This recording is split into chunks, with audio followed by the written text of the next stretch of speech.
Hee-Row.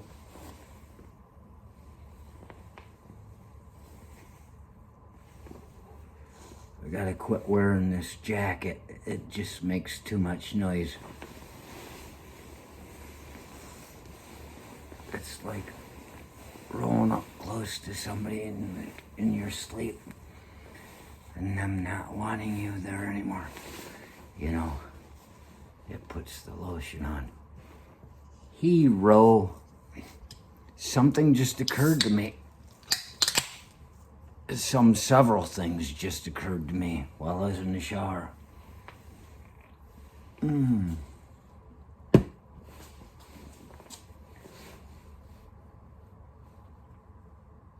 They want to make heroes out of all the soldiers, you know.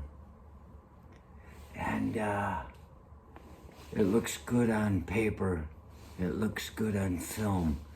But I remember in '87, in basic training, drill sergeants, when they couldn't call us dipshits and stupid fuckers anymore because somebody was offended, they'd say, Hee-Row, which meant dipshit and stupid fucker. You realize the way they said it immediately. When they're yelling at you and you're, yeah, they're drilling it in your head. You don't want to be a hero because heroes are good for nothing when they're dead. And so, I mean, let's look at it.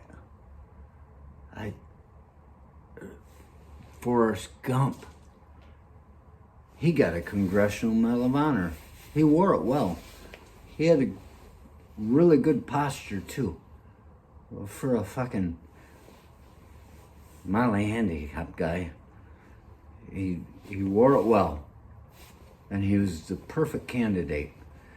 See, heroes die, and Lieutenant Dan, well, the only reason he even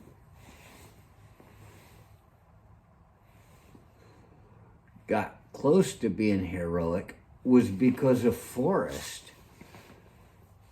Lieutenant Dan was supposed to die. You think if he'd have died being some guy walking through the woods in Vietnam, he'd have gotten a Congressional Medal of Honor? No. That's as close as he ever got to one. Because there was some stupid bastard going, lucky they made it out alive.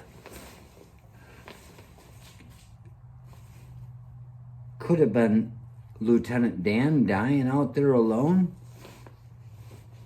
or Forrest dying with him.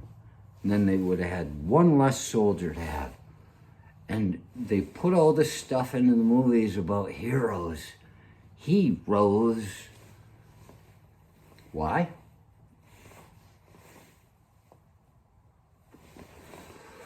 Because it makes the civilians, as we call them,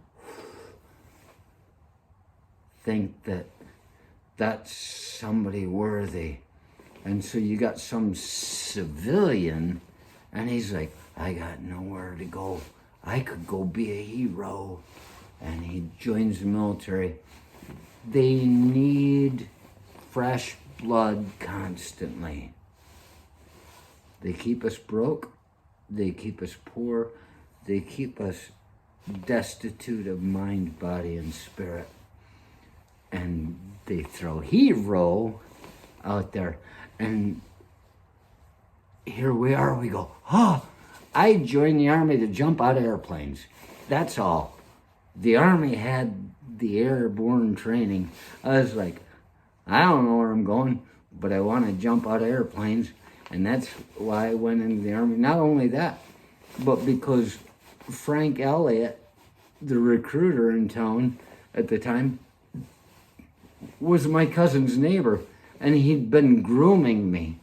And he'd telling all these stories about things. And I'm like, and at some point, when he said, yeah, send your brother down.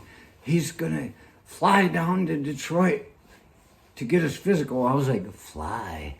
I'd never been in an airplane in my life. I was just out for adventure. I wanted to get on the fastest thing out of fucking Gaylord I could possibly get because I needed to see something. And then there we are. It's not me. I was never meant to be a hero. Heroes die.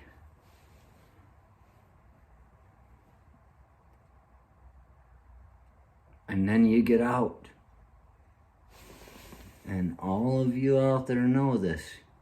Once you get out of the military and you hang that uniform in your closet,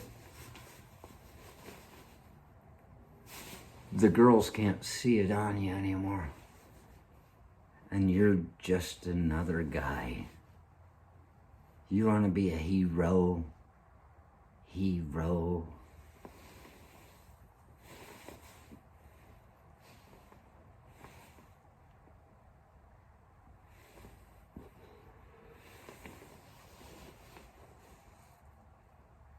You've got people fighting against abortion and fighting to have guns at the same time. That makes sense, actually. It's a terrible way to say it, but it makes perfect sense. You have to have children to carry your guns. If you just say, abort it, you've got one less hero in the future of the nation. One less hero to shoot it up and play the game and to die in the woods. Lieutenant Dan,